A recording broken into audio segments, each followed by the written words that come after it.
In today's video, I am going to teach you how to download Timesheet in Zoho Projects. To get started, make sure you are signed in to Zoho Projects and that you are in the main projects area. The first thing you need to do is open the specific project you want to export time data from. Select your project from the list so you are viewing that project's dashboard or overview. This matters because time logs are stored per project, so you always want to confirm you are in the correct one before exporting. Next, look at the top navigation bar inside the project. Find the tab labeled Time Logs. In some accounts or layouts, this may be labeled Timesheet instead. Click that tab to open the area where all recorded time entries are listed.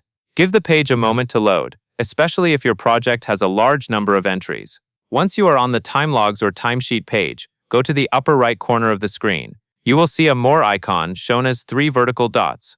Click that icon to open additional options related to the timesheet view.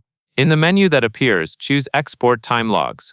Depending on your interface, you might see Export Timesheet instead, but it is the same export function. Selecting this will open the export settings, so you can control what gets downloaded.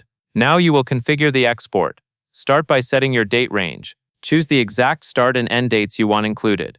This is useful if you are exporting a weekly, bi-weekly, or monthly timesheet for reporting or invoicing.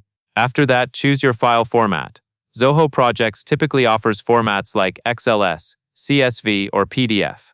XLS is often best for spreadsheets, CSV works well for importing into other tools, and PDF is useful when you want a fixed, ready-to-share document. Finally, select the columns you want to include in the export. Pick the fields that match your reporting needs, such as details that help you identify the work and review the totals. When everything looks correct, click Export. Your file will download or Zoho Projects will generate it and then prompt you to save it. And that is all there is to it.